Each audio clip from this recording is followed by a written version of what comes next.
Bismillahirrahmanirrahim. Assalamualaikum warahmatullahi wabarakatuh. Hai, apa kabar anak-anak? Semoga kita semua tetap dalam lindungan Allah Subhanahu wa Ta'ala. Pada video kali ini, kita akan melanjutkan pembahasan materi pada minggu kemarin, yaitu tentang kerajinan bahan lunak.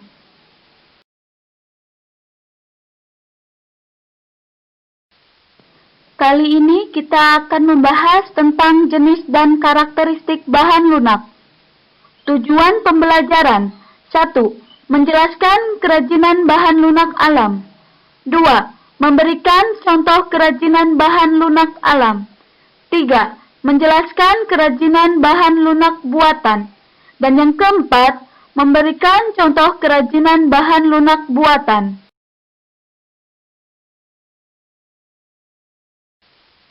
Jenis dan karakteristik kerajinan bahan lunak.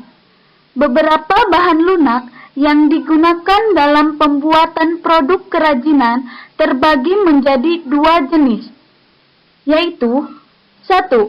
Bahan lunak alam. Bahan lunak untuk karya kerajinan yang diperoleh dari alam sekitar dan cara pengolahannya juga secara alami, tidak dicampur maupun dikombinasi dengan bahan buatan. 2. Bahan lunak buatan. Bahan untuk karya kerajinan yang diolah dan dicampur dengan zat kimia tertentu sehingga menjadi lunak, lembut, empuk, dan mudah dibentuk.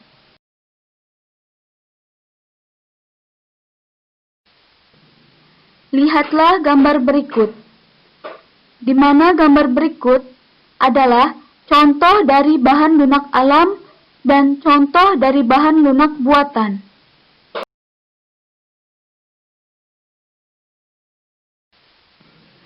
Ciri-ciri bahan lunak alam. 1. Tanah liat. Tanah liat memiliki warna yang beragam. Tanah yang mengandung kaloid lebih banyak akan berwarna lebih putih, stoneware lebih ke hitam atau keabu-abuan, sedangkan earthenware lebih terlihat coklat kemerahan. Tanah liat mudah hancur jika tidak melalui proses pembakaran. Jika dibakar, jenis kerajinan ini disebut keramik. Campuran tanah liat adalah air. Pewarnaan tanah liat dapat dilakukan dengan glasir. Dapat pula hanya dibakar biskuit, lalu diberi warna cat langsung.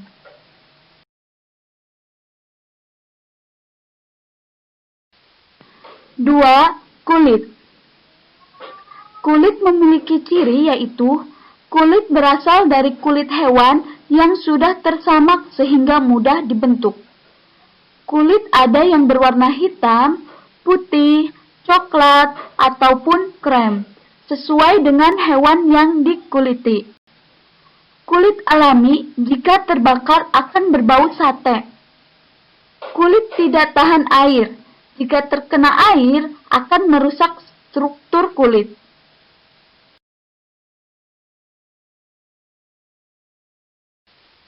Tiga, getah nyatu. Getah nyatu merupakan getah dari pohon nyatu yang berwarna putih. Jika ingin dibentuk, getah harus dimasak terlebih dahulu agar lunak dan elastis.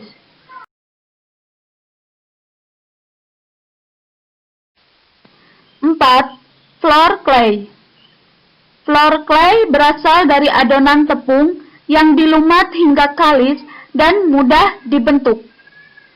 Floor clay juga dicampur dengan air. Kerajinan dari floor clay tidak tahan air, karena jika terkena air akan mudah rusak. Pewarnaan floor clay dapat dilakukan dengan pewarna makanan atau sintetis agar muncul warna-warna yang cemerlang.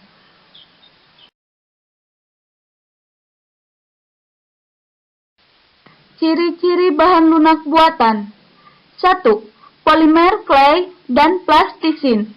Polimer clay dan plastisin memiliki ciri-ciri yang serupa, memiliki aneka warna yang cerah dan bertekstur padat lunak. Yang membedakan hanya pada polimer clay tidak mengandung minyak, sedangkan plastisin mengandung minyak.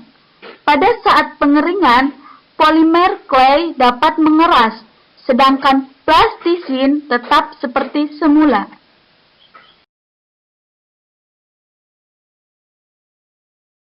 Dua, fiberglass. Struktur cair dan jika mengering akan mengeras. Dapat dibentuk ketika setengah mengeras. Kerajinan fiberglass dibuat dengan cara dicetak atau dicor. Campuran fiberglass adalah katalis. Pewarnaan fiberglass dilakukan saat masih keadaan cair maupun saat bahan mengering. Fiberglass tahan lama dan kuat.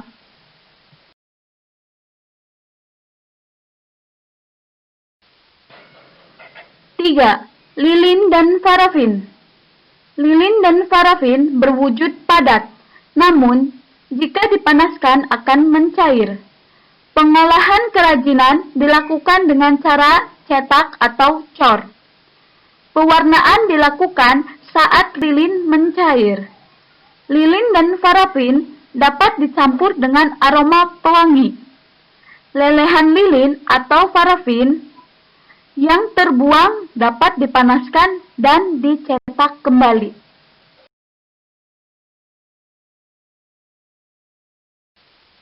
Empat, gips. Wujud bahan gips adalah bubuk. Dicampur dengan air menjadi adonan yang kental. Adonan inilah yang akan mengeras jika didiamkan. Oleh karena itu, mengolah gips harus dengan cara dicor atau dicetak. Pewarnaan gips biasanya setelah produk jadi. Gips mudah pecah sehingga harus berhati-hati saat berkarya dengan bahan ini.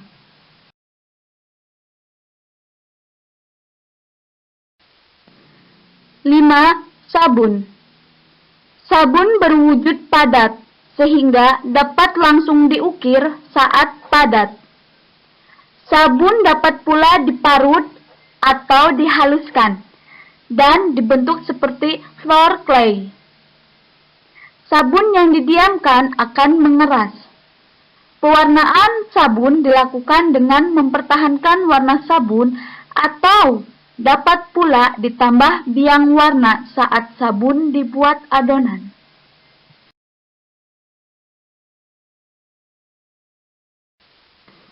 Cukup sekian pembahasan kita tentang kerajinan bahan lunak. Kurang lebihnya Ibu mohon maaf dan Ibu akhiri. Wabillahi taufiq wal hidayah. Wassalamualaikum warahmatullahi wabarakatuh.